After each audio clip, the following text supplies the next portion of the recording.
கர்த்தருக்கு ஸ்தோத்திரம். கர்த்தர் நல்லவராக இருக்கிறார். இந்த காலை வேளையிலே உங்கள் யாவரையும் இந்த சண்டே சர்வீஸ் ஞாயிறு ஆராதனைக்கு உங்கள் யாவரையும் அன்போடு கூட வரவேற்கிறோம். We would like to welcome all of you to join our Sunday series. Come, let us close our eye and look to God. கர்த்தாவே, இந்த வேளையிலும் கூட விசேஷமாக உம்முடைய கரத்தில் எங்களை ஒப்புக் கொடுக்கிறோம். உம்முடைய உன்னதமான கரம் எங்களோடு கூட இருந்த ஆண்டவரே, இந்த ஆராதனையில் ஆரம்பத்தில் இந்த கடைசி வரலும் எங்களை ஆசீர்வதித்து வழி நடத்தும்படியாக ஜெபிக்கிறோம் ஆண்டவரே சுவாமி. இதோ தொடர்ந்து ஆண்டவரே உம்மை நாங்கள் ஒன்று சேர்ந்து ஆராதிக்கவும் துதிக்கவும் உம்முடைய பாடலை கேட்டு ஆசீர்வாதம் பெறுவதற்கு இந்த ஆராதனை முழுவதும் உம்முடைய கரத்தில் ஒப்புக் கொடுக்கிறோம். நீர் ஆசீர்வதித்து வழி நடத்தும் என்று ஜெபிக்கிறோம் ஆண்டவரே. உம்முடைய கரத்தில் இந்த ஆராதனை ஒப்புக் கொடுக்கிறோம் ஆண்டவரே சுவாமி. இந்த ஆராதனை ஒப்புக் கொடுத்து வீட்டில் இருக்கிற ஒவ்வொருத்தரும் அல்லது இந்த வீடியோவை பார்க்கிற ஒவ்வொருத்தரையும் நீர் ஆசீர்வதிக்கும்படியாக ஜெபிக்கிறோம் ஆண்டவரே. உடைய கரத்தில் ஒப்புக் கொடுக்கிறோம். ஆசீர்வதித்து வழி நடத்தும் இயேசு கிறிஸ்துவின் நாமத்தில் ஜெபிக்கிறோம் பிதாவே, ஆமென்.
ராஜா. உம்மை நாங்கள் ஆராதிக்கிறோம் இயேசுவே. ஆவியானவரே உம்மை நாங்கள் துதிக்கிறோம் ராஜா. எங்கள் மத்தியிலே வாசம் வந்து இருப்பவரே உம்மை நாங்கள் துதிக்கிறோம் இயேசுவே. ஆவியானவரே உம்மை நாங்கள் உயர்த்துகிறோம் ராஜா. ஓ ஹalleluya, ஓ ஹalleluya ராஜா, ஓ ஹalleluya இயேசுவே. உம்மை நாங்கள் ஸ்தோத்திரிக்கிறோம் ராஜா. ஓ ரிஷாலாலரபா பரியாத்தலாலரபா. ஓ ஹalleluya அப்பா, ஓ ஹalleluya இயேசுவே. உம்மை நாங்கள் துதிக்கிறோம் ராஜா. உம்மை நாங்கள் துதிக்கிறோம் இயேசுவே. துதிக்கு பாத்திரரே உம்மை நாங்கள் துதிக்கிறோம் ராஜா. மகிமைக்கு பாத்திரரே உம்மை நாங்கள் துதிக்கிறோம் ராஜா. ஓ ஆவியானவரே உம்மை நாங்கள் ஸ்தோத்திரிக்கிறோம்.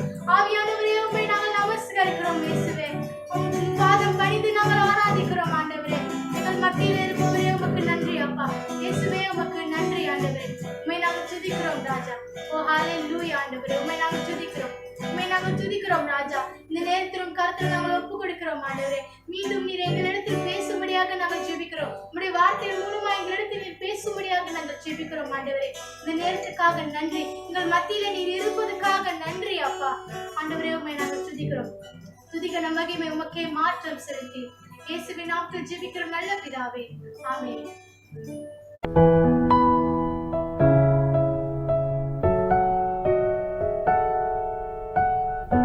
தொடர்ந்து நம் கர்த்தரை நோக்கி பார்த்து நாம் ஜெபிப்போம். ஜெப நேரங்களில் என்னோடு கூட சேரும்படி உங்களை அன்போடு கேட்டுக்கொள்கிறேன். கர்த்தாவே, விசேஷமாக எங்களை எல்லாரையும் உம்முடைய சமூகத்தில் ஒப்புக் கொடுக்கிறோம் ஆண்டவரே. வீடியோவை பார்த்து கொண்டு இருக்கிறவர்கள், இந்த ஜெபத்தை கேட்டுக்கொண்டு இருக்கிறவர்கள் எல்லாரையும் நாங்கள் உடைய கரத்தில் ஒப்புக் கொடுக்கிறோம். கர்த்தாவே சுவாமி, எத்தனை தீமையான காரியங்கள், எத்தனை வேதனையான சம்பவங்கள் எங்களை சுற்றிலும் நடந்து கொண்டிருந்தாலும் கூட, ஆனால் உம்முடைய உன்னதமான கரம், உம்முடைய கிருபை எங்களோடு கூட இருந்து எங்களை தாங்கி வழிநடத்தி வருவதற்காக நன்றி செலுத்துகிறோம். தொடர்ந்து எங்களை எல்லாரையும் உம்முடைய பாதத்தில் ஒப்புக் கொடுக்கிறோம் ஆண்டவரே. எங்களை எல்லாரையும் உம்முடைய பாதத்தில் ஒப்புக் கொடுக்கும் போது நீரே நல்ல இரட்சகராக இருந்து, நல்ல மேய்ப்பனாக இருந்து உம்முடைய பிள்ளைகளை ஆசீர்வதித்து வழிநடத்தும்படியாக ஜெபிக்கிறோம் ஆண்டவரே. இந்த பொல்லாத இந்த உலகத்திலே ஆண்டவரே சுவாமி ராஜா, எங்களை உம்முடைய கரத்தில் ஒப்புக் கொடுக்கிறோம். இதோ எங்க வீட்டுல இருக்கிற ஆண்டவரே சுவாமி, எல்லாரையும் உம்முடைய ரத்தத்தினால நீர் மூடிக்கொள்ளும் ஆண்டவரே. எல்லா பிள்ளைகளையும் உம்முடைய ரத்தத்தினால நீர் மூடிக்கொள்ளும் ஆண்டவரே. எல்லா சிறு பிள்ளைகளையும் உம்முடைய ரத்தத்தினால மூடிக்கொள்ளும் ஆண்டவரே. எங்களை எல்லாரையும் நீங்கள் முற்றுமாக உம்முடைய ரத்தத்தினால மூடிக்கொண்டு எங்களை பாதுகாத்து வழிநடத்த வேண்டும் என்று உம்முடைய கரத்தில் நாங்கள் ஒப்புக் கொடுக்கிறோம் ஆண்டவரே. தகப்பனே, இந்த வேலையிலும் கூட உடைய பிள்ளைகளுடைய சரீரத்துல நல்ல ஒரு சுகத்தை நீர் கட்டளையிடும் ஆண்டவர். எல்லா விதமான வலியும் வேதனைகளும் நீர் எடுத்து போட்டு உடைய பிள்ளைகளுக்கு முழு சுகத்தை நீர் கட்டளையிடும்படியா ஜெபிக்கிறோம் ஆண்டவர். ஆண்டவரே, இந்த வேலையிலும் கூட விசேஷமாக உடைய பிள்ளைகளுடைய வருமானத்துக்காக, உடைய பிள்ளைகள் செய்கிற வியாபாரத்தை, உடைய பிள்ளைகள் தேடுகிற வருமானத்தை சகலத்தையும் உடைய பாதத்தில் ஒப்புக் கொடுக்கிறேன். நீர் ஆசீர்வதிக்கும்படியா ஜெபிக்கிறோம் ஆண்டவர். இதுவரையிலும் காணாத அதிசயங்களை காண ஆண்டவரே, நீர் உம்முடைய பிள்ளைகளை ஆசீர்வதிக்கும்படியா ஜெபிக்கிறோம் ஆண்டவரே சுவாமி. உடைய பிள்ளைகளை நீர் ஆசீர்வதித்து வழி நடத்தும் தகப்பனே. இந்த வேலையிலும் கூட சரீரத்துல வலியோடு வேதனையோடு இருக்கிறவர்கள், பலவீனமா இருக்கிறவர்களை உடைய பாதத்தில் ஒப்புக் கொடுக்கிறோம். எல்லாத்துக்கும் நல்ல ஒரு சுகத்தையும் பலத்தையும் நீர் கொடுக்கும்படி ஜெபிக்கிறோம் ஆண்டவரே. கர்த்தாவே, இந்த வேலையிலும் ஆசீர்வதியும் என்று உடைய சமூகத்தில் நாங்கள் ஜெபிக்கும் போது உன்னதமான கரம் எல்லாரும் மேலும் இருந்து காத்து வழி நடத்தணும் என்று ஜெபிக்கிறேன் அப்பா. விசேஷமாக உம்முடைய கரத்துல ஒப்பு கொடுக்கும் போது தகப்பனே, நாங்கள் இன்னும் அதிகமாக உம்மை நேசிக்க, உம்முடைய வேதத்தை நேசிக்க, இன்னும் அதிகமாக ஜெபிக்க, நாங்கள் உமக்கு என்ன செய்யணும் என்று நீர் நினைக்கிறோரோ அதை செய்ய எங்களுக்கு கிருபை செய்யும்படியா ஜெபிக்கிறோம் ஆண்டவரே. கர்த்தாவே, உம்முடைய கரத்துல எடுத்து பயன்படுத்தும் ஆண்டவரே. உன் நாமத்தின் மகிமைக்காக பயன்படுத்தப்படுகிற ஒரு பாத்திரமாக ஆண்டவரே எங்களை அபிஷேகம் பண்ணும் ஆண்டவரே. இன்னும் வரத்தினால், அபிஷேகங்களால், கனிகளால், தாழ்ந்துகளால் எங்களை நிரப்பி ஆண்டவரே, இந்த உலகத்திலே நாங்கள் வாழுகிற இந்த பூமியிலே உன் நாமத்தை மகிமைப்படுத்த எங்களுக்கு கிருபை செய்யும்படியா ஜெபிக்கிறோம் ஆண்டவரே. அதிகமாய் உம்மோடு நெருங்கி வர கிருபை செய்யணும் என்று ஜெபிக்கிறோம் தகப்பனே. முற்றுமாக எங்களை உம்முடைய பாதத்தில் ஒப்புக் கொடுக்கிறோம் ஆண்டவரே. தொடர்ந்து நீர் எங்களோடு பேசும்படியா ஜெபிக்கிறோம் ஆண்டவரே. இதோ எங்களை உம்முடைய சமூகத்தில் ஒப்புக் கொடுக்கிறோம். நீர் ஆசீர்வதித்து வழி நடத்தணும் ஆண்டவரே சுவாமி. உடைய வார்த்தையை கேட்கும் போது பரிசுத்த ஆவியானவர் நாங்கள் கேட்பது மட்டுமல்ல, கீழ்ப்படிந்து நடக்க கிருபை செய்யும்படியா ஜெபிக்கிறோம். உம்முடைய சமூகத்தில் எங்களை ஒப்புக் கொடுக்கிறோம். இந்த ஜபத்தை உடைய பாதத்தில் ஒப்புக் கொடுத்து இயேசு கிறிஸ்துவின் நாமத்தில் ஜெபிக்கிறோம் பிதாவே, ஆமென். கர்த்தர் கற்றுக் கொடுத்த ஜெபத்தில் ஒருமனப்படுவோம். பரமண்டலத்தில் இருக்கிற எங்கள் பிதாவே, உம்முடைய நாமம் பரிசுத்தப்படுவதாக, உம்முடைய ராஜ்யம் வருவதாக, உம்முடைய சித்தம் பரலோகத்தில் செய்யப்படுவது போல பூமியிலும் செய்யப்படுவதாக. அன்றன்றைக்குள்ள ஆகாரத்தை எங்களுக்கு தாரும். எங்களுக்கு விரோதமாய் குற்றம் செய்வதை நாங்கள் மன்னிக்கிறது போல எங்கள் குற்றங்களை எங்களுக்கு மன்னியும். எங்களை சோதனைக்கு உட்படாமல் தீமையிலிருந்து ரட்சித்துக் கொள்ளும். ராஜ்யம் வல்லமையும் மகிமையும் என்றென்றைக்கும் முடிகிறேன். ஆமென்.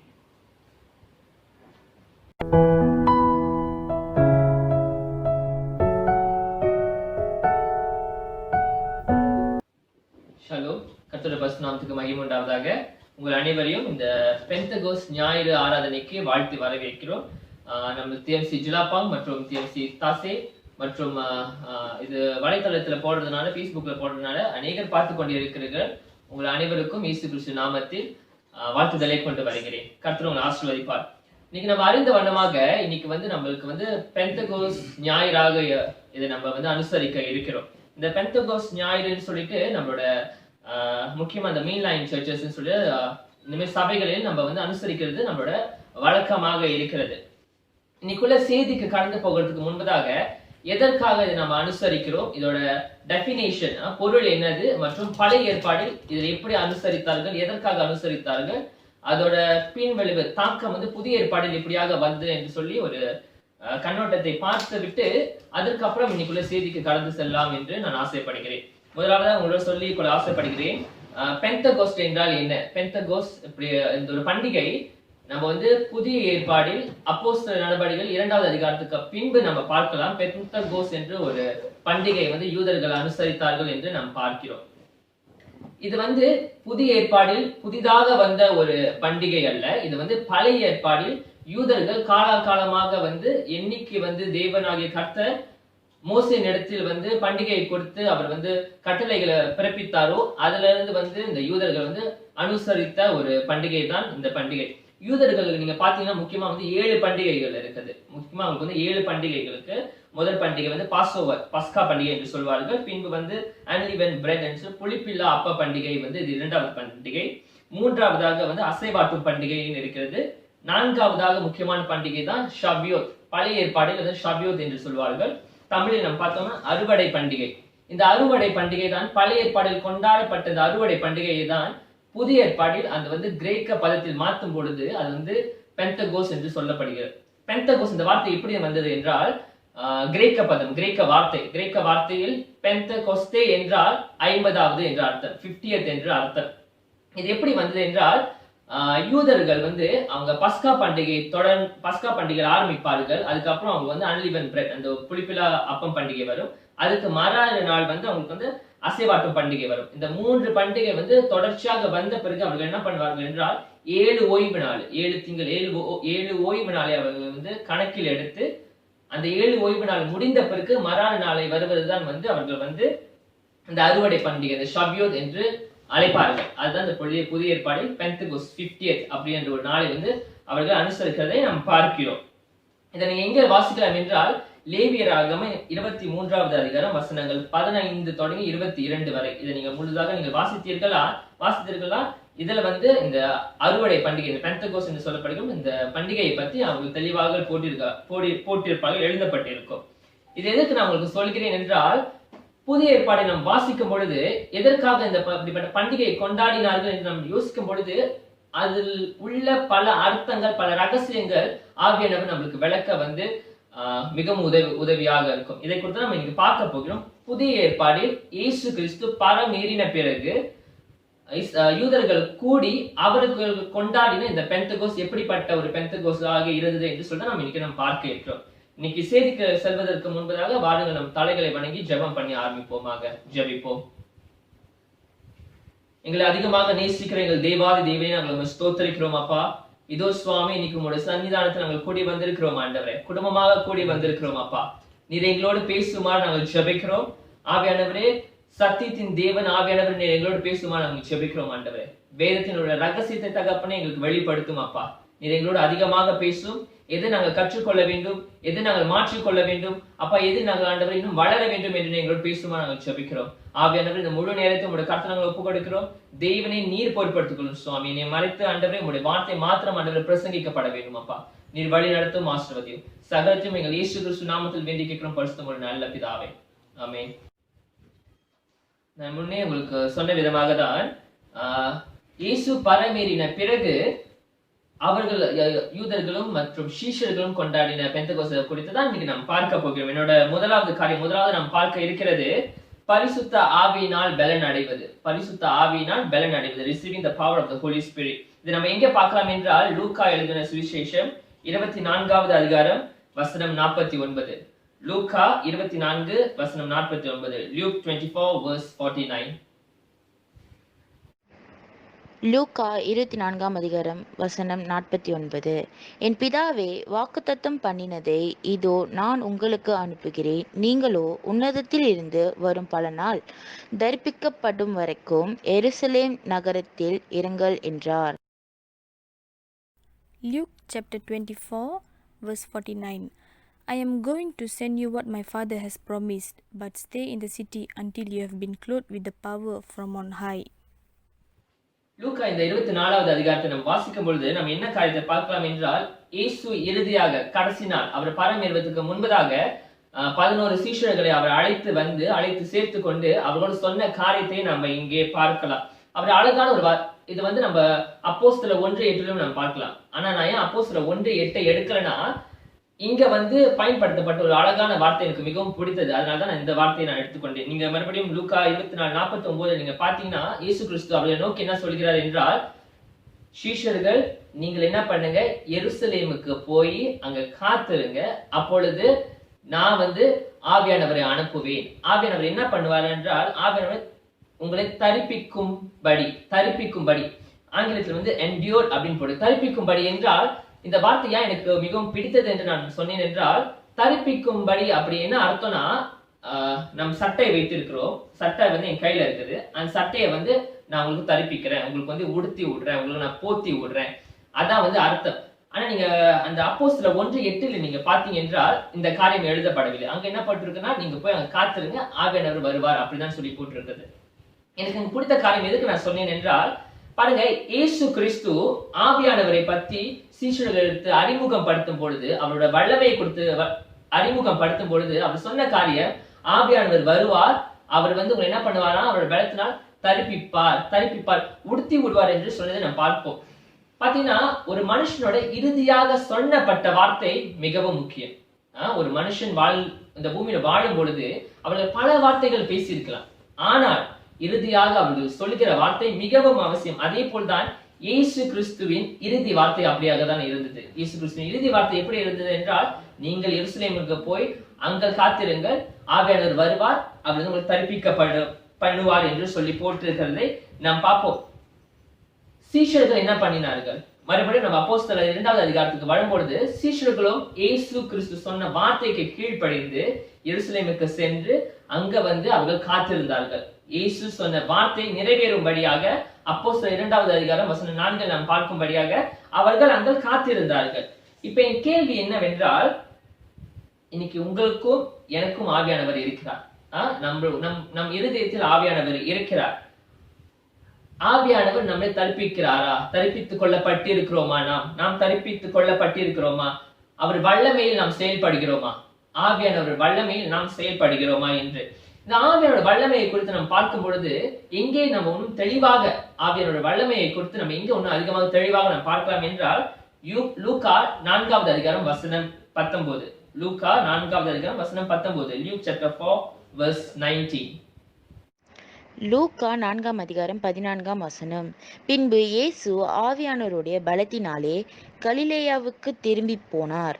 அவருடைய கீர்த்தி சுற்றிலும் இருக்கிற தேசமெங்கும் பரம்பிற்று. Luke chapter 4 verse 14. Jesus returned to Galilee in the power of the Spirit, and the news about him spread through the whole countryside.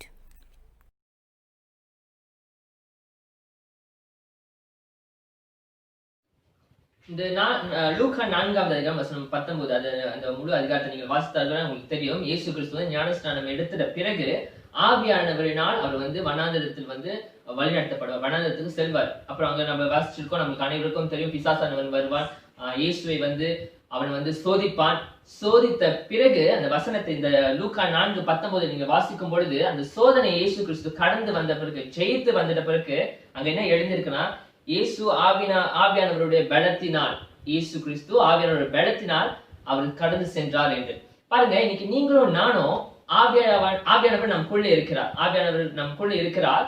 ஆனா அந்த பலன் இருக்கிறதா நம்ம யோசித்து பார்க்கணும். எப்பொழுது அந்த பலன் நமக்குள் வரும் என்றால், நம்ம வாழ்க்கையில வனாந்திரத்தை நாம் கடந்து செல்லும் பொழுது, அந்த வனாந்திரத்தை ஆவியானவருடைய பலத்தினால், கர்த்தரோட கிருபையினால் நாம் கடந்து செல்லும் பொழுது, மேற்கொண்டு நம்ம போகும் பொழுது, தேவன் ஆவியானவர் அவருடைய பலத்தினால் நம்ம நிரப்பப்படுவோம். அநேக நேரத்தில் கிறிஸ்துவ வாழ்க்கை நம்ம எப்படி அதை நம்ம வெளியரங்கமா காட்டுகிறோம் என்றால், கிறிஸ்துவ வாழ்க்கை ஒரு சுலபமான வாழ்க்கை, ஒரு மெத்தன வாழ்க்கை, சுலபமா ஒவ்வொரு காரியம் என் வாழ்க்கை நடந்து விடும் என்று நம்ம வந்து ஒரு பிம்பத்தை வெளியே வைக்கிறோம். ஆனா தேவ ஜனங்கள் அது உண்மை அல்ல.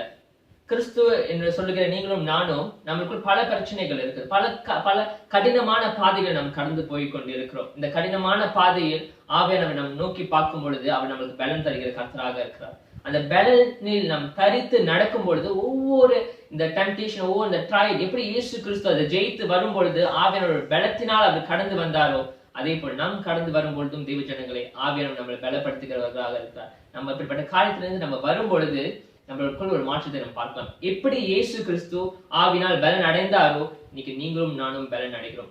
ஆவியானவர் நமக்குள் இருக்கிறார். அந்த பலனோடு நாம் வாழ்கிறோமா, அந்த பலனோடு நம்ம கடந்து செல்கிறோமா என்றுதான் நம்மளோட கேள்வி தேவ ஜனங்களே. இரண்டாவது காரியமாக, இயேசு கிறிஸ்து பல மீறின பிறகு முதலாவதாக அவர்கள் செய்த காரியம், அவர்கள் என்ன செய்தார் என்றால், ஆவியானோட பலனை அவர்கள் பெற்றுக்கொண்டார்கள். முதலாவதாக ஆவியானோட பலனை இந்த சீஷர்கள் கூடியிருந்தவர்கள் பெற்றுக்கொண்டார்கள். இரண்டாவதாக அவர்கள் செய்த காரியம், சுவிசேஷத்தை பறைசாற்றினார்கள். சுவிசேஷத்தை பறைசாற்றினார்கள். They proclaimed the salvation, they proclaimed the good news. இதை நம்ம எங்கே வாசிக்கலாம் என்றால், அப்போஸ்தலர் 2வது அதிகாரம் வசனம் 38-39. Acts chapter 2 verses 38 and 39. அப்போஸ்தலர் 2ஆம் அதிகாரம் வசனம் 38-39. பேதுரு அவர்களை நோக்கி, நீங்கள் மனம் திரும்பி ஒவ்வொருவரும் பாவ மன்னிப்புக்கென்று கிறிஸ்துவின் நாமத்தினாலே ஞானஸ்நானம் பெற்றுக்கொள்ளுங்கள், அப்பொழுது பரிசுத்த ஆவியின் வார்த்தையை பெறுவீர்கள். 39ஆம் வசனம். வாக்குத்தத்தமானது உங்களுக்கும் உங்கள் பிள்ளைகளுக்கும் நம்முடைய தேவனாகிய கர்த்தர் வரவழைக்கும் தூரத்தில் உள்ள யாவருக்கும் உண்டாயிருக்கிறது என்று சொல்லி. Acts chapter 2 verses 38-39. Peter replied, Repent and be baptized, every one of you, in the name of Jesus Christ for the forgiveness of your sins, and you will receive the gift of the Holy Spirit. The promise is for you and your children, and for all who are far off, for all whom the Lord our God will call. இந்த அப்போஸ்தலர் 2வது அதிகாரத்தை நம்ம முழுசாக வாசிக்கும் பொழுது நீங்கள் பார்த்தீங்கன்னா, இந்த 14வது வசனத்துக்கு பிறகு, இந்த 14வது வசனத்துக்கு பிறகு நீங்கள் பார்த்தீர்கள் என்றால், பேதுரு மற்றும் அவரோடு கூட சேர்ந்து 11 பேர், அதாவது இயேசுவோட சீஷர்களாக இருந்த 11 பேரும் எழுந்து நின்று அவர்கள் எதை சொன்னார்கள் என்றால், அவரோடு பேதுருவோடு நின்று அவர்கள் எதை பத்தி பேசினார்கள் என்றால், சத்தியத்தை அவர்களோடு கூட பகிர்ந்து கொண்டார். அவங்களை வந்து தேவ ஜனங்களோடு சத்தியத்தை, ஆண்டோட சுவிசேஷத்தை பகிர்ந்து கொண்ட ஒரு காரியத்தை நாம் வாசிக்கிறோம். பேதுருவை பத்தி நம்ம அனைவருக்கும் தெரியும். 4 சுவிசேஷ புஸ்தகத்திலும் நம்ம வாசிக்கும் பொழுது, இயேசுவோடு அவர் இருந்த காலகட்டங்களும் சரி, இயேசு மரித்த காலகட்டத்திலும் சரி, பேதுரு ஒரு பயந்த சுபாவத்தில் வாழ்ந்ததை நம்ம அனைவரும் பார்க்கிறோம். தைரியமாக முன்னுக்கு வர மாட்டாரு. இயேசு கிறிஸ்து முன்னமே வந்து தீர்க்க தரிசனமாக சொன்னாரு, நீ 3 தடவை என்னை வந்து மறுதலிப்பார் என்று. அப்படிப்பட்ட ஒரு பயந்த சுபாவம் பேதுரு உடையவர். பேதுரு மாத்திரமல்ல, மற்ற சீஷர்கள் நீங்க பார்த்தாலும் இயேசுவை பிடித்த பிறகு மற்றவங்க ஒவ்வொரு திசைக்காக ஓடினார்கள், வேற வேற திசைக்கு ஓடினார்கள். அப்படிப்பட்ட ஒரு பயந்த சுபாவம் உடையவர்கள் தான் இந்த சீஷர்களாக இருந்தார்கள். இந்த 11 சீஷர்களும் இருந்தார்கள். யூதாஸை விட்டு விடும், ஏன்னா யூதாஸ் வந்து அவர் வந்து இறந்து விடுவார். இருந்த 11 பேரும் ஒரு பயந்த சுபாவம் உடையவர்களாகவே இருந்தார்கள். ஆனா இந்த பெந்தெகோஸ்து நாளில் ஆவியானவரோட பலப்படுத்தினால், அவர் பலப்படுத்தும் பொழுது, பலன் அடையும் பொழுது நீங்கள் பார்த்தீர்கள் என்றால், ஒரு தைரியம் அவர்களுக்குள், ஒரு தைரியம். தேவனோட சத்தியத்தை நான் பறைசாற்ற வேண்டும், எப்படி நான் ரட்சிப்பை பெற்றுக்கொண்டேனோ அதே ரட்சிப்பை என் ஜனங்களும் பெற்றுக்கொள்ள வேண்டும் என்று ஒரு பாரம், ஒரு தைரியம் அவர்களுக்குள் வந்ததை நாம் பார்க்கிறோம். நீங்க பழைய ஏற்பாடை நீங்க வாசித்தோம் என்றால், ஆவியானவர் ஒரு காரணத்திற்காக ஒவ்வொரு கூட்டத்துக்கு கொடுக்கப்பட்டார். ஒரு மக்களுக்கு, அதாவது ஒவ்வொரு கேரக்டருக்கு கொடுக்கப்பட்டார். நீங்க வந்து பழைய ஏற்பாடு நியாயாதிபதிகள் புஸ்தகத்தை நீங்கள் வாசித்தீர்கள் என்றால் உங்களுக்கு தெரியும், ஒத்னியர் அவருக்கு வந்து அந்த ஜனங்கள், யூத ஜனங்களை, இஸ்ரவேல் ஜனங்களை பாதுகாப்பதற்காக, அவர்கள் நியாயம் விசாரிப்பதற்காக, நியாயம் தீர்ப்பதற்காக ஆவியானவர் கொடுக்கப்பட்டார். அதே போல்தான் சாம்சனும் சரி, அதே போல்தான் கிடியோனும் சரி, பழைய ஏற்பாடில் ஒரு காரணத்திற்காக, ஒரு வேலைக்காக ஆவியானவர் கொடுக்கப்பட்டார். ஆவியானவர் வருவார், கர்த்தரோட ஆவி அவர்கள் மேல் வரும், அவர்கள் நியாயம் தீர்ப்பார்கள், அவர்கள் ஜனங்களை வழி நடத்துவார்கள். அப்படிப்பட்ட காலத்தை நாம் பார்த்து கொண்டு வந்தோம். ஆனா புதிய ஏற்பாடை நாம் பார்க்கும் பொழுது ஆவியானவர் வந்து நமக்குள் தங்கி விடுகிறார். ஆவியானவர் வந்து நமக்குள் தங்கி விடுகிறார். அது ஒரு காரியம்.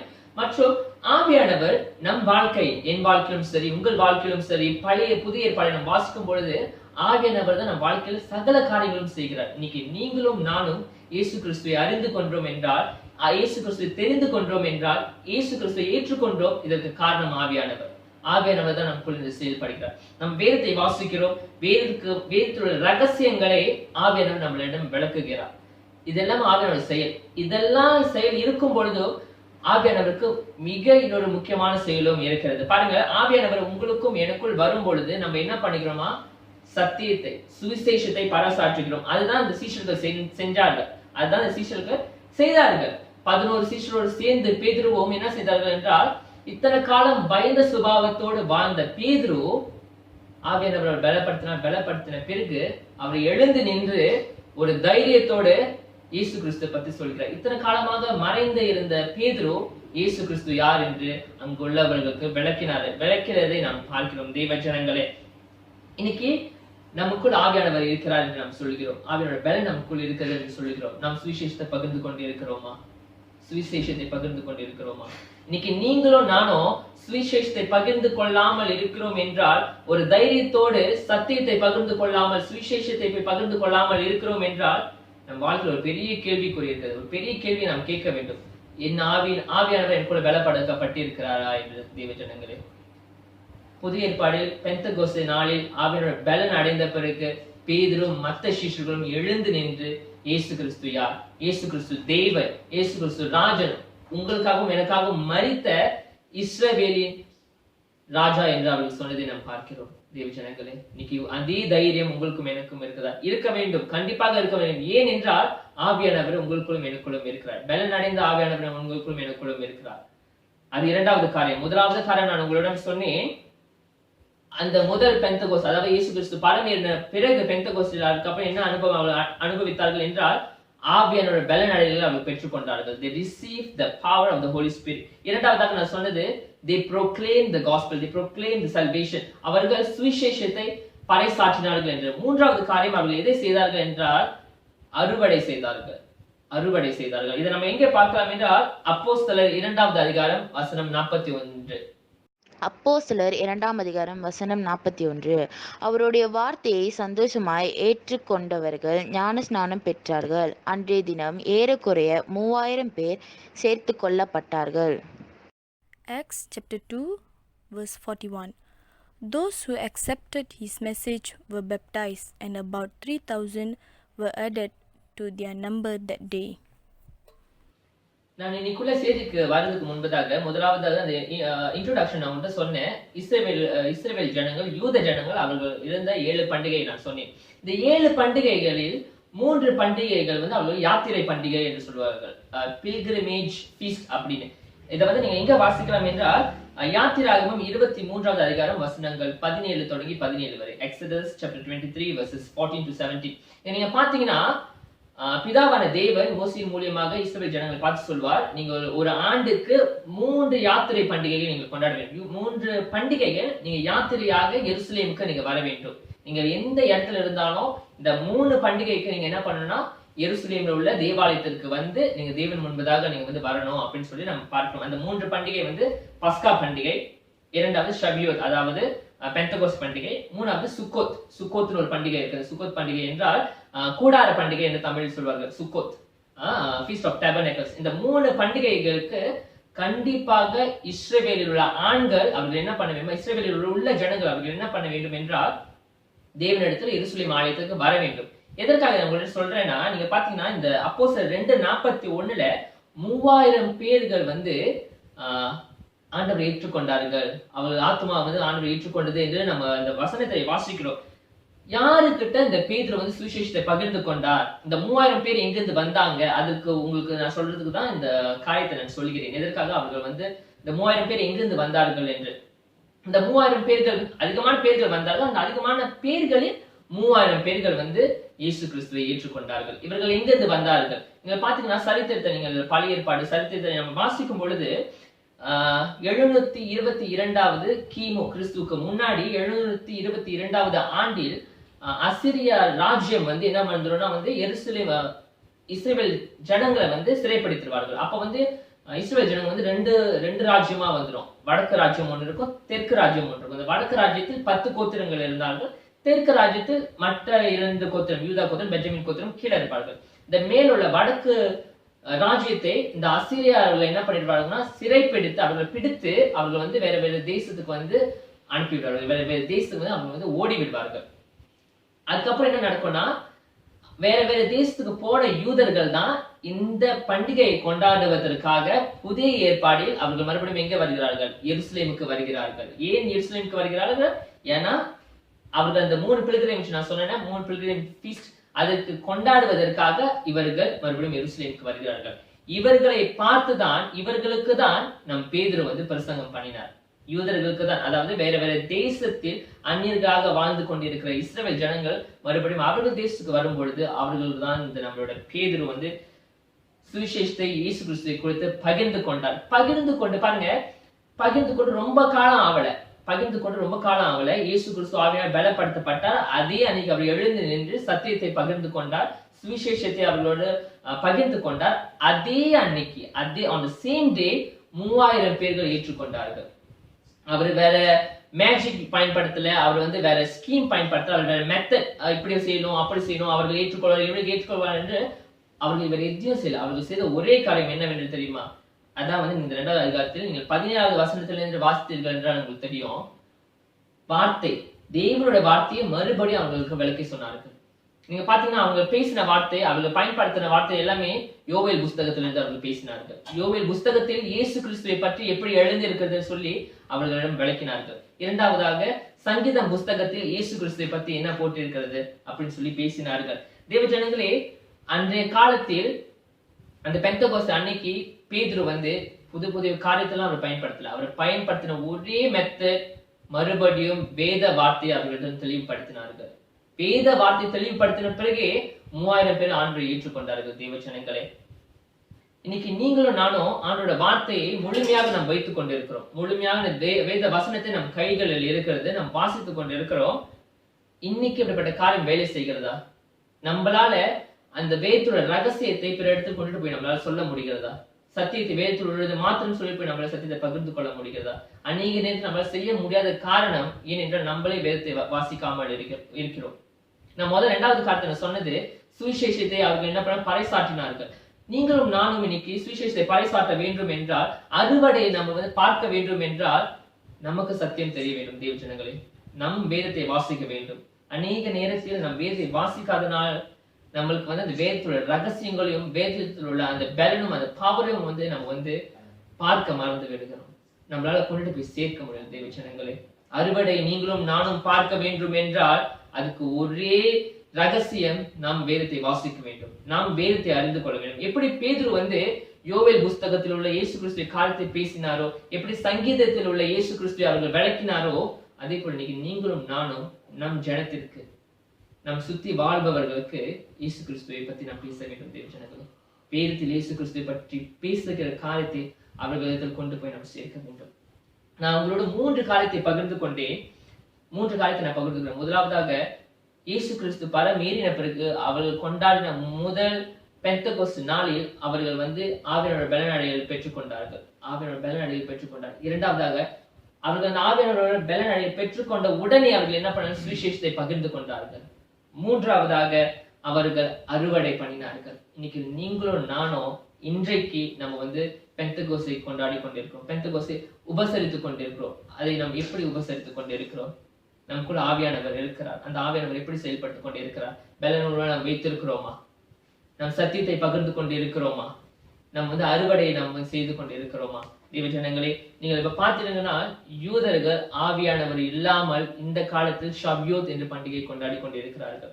ஆனா நீங்களும் நானும் ஆவியை அறிந்து வார்த்தையை அறிந்து இந்த ஒரு பண்டிகை கொண்டாட வேண்டும் என்றால் என்ன ஒரு அந்த அந்த சத்தியத்தை அறிந்து நாம் கொண்டாட வேண்டும். தேவ ஜனங்களே, அந்த காலத்தில் நாம் இருக்கிறோம். பாருங்கள், நம் தலைகளை வணங்கி ஆண்டவர் இன்னைக்கு நம்மளோட பேசிட்டு பாருங்க. நான் விசுவாசிக்கிறேன். தலைகளை வணங்கி நம்ம ஜெபிப்போமாக. அப்பா, நாங்களுமே துதிக்கிறோம் ஆண்டவரே, நாங்கள் நமஸ்கரிக்கிறோம் சுவாமி. தேவனை நீர் பெரியவராக இருக்கிற ஆண்டவரே, எங்கள் மூலியமாக நீ பேசினதுக்காக நாங்கள் உமக்கு நன்றி செலுத்துகிறோம் அப்பா. தேவனை, நாங்கள் இந்த பெந்தகோஸ்து நாளை கொண்டாடும் பொழுது ஆண்டவரே, நீர் எங்களோடு கற்றுத்தாரும் ஆண்டவரே. ஆவியானவரினால் நாங்கள் பலன் அடைய வேண்டும் சுவாமி. அப்பா, நாங்கள் சத்தியத்தை பறைசாற்றுகளாக நாங்கள் மாற வேண்டும் தகப்பனே. ஆண்டவரே, நீர் தகப்பனே அறுவடை நாங்கள் காண கிருபை தருமா நாங்கள் ஜெபிக்கிறோம் அப்பா. நீர் பொறுப்படுத்திக் கொள்ளும், வழி நடத்தும் ஆசீர்வதியும் இயேசுவின் நாமத்தில் ஜெபிக்கிறோம் பரிசுத்த நல்ல பிதாவே, ஆமென்.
வாங்க பிரியமானவர்களே, கேட்ட இந்த வார்த்தைக்கும் எடுக்கப்பட்ட காணிக்கைக்கும் கர்த்தருடைய சமூகத்தை ஒப்பு கொடுத்து ஜெபிப்போம்.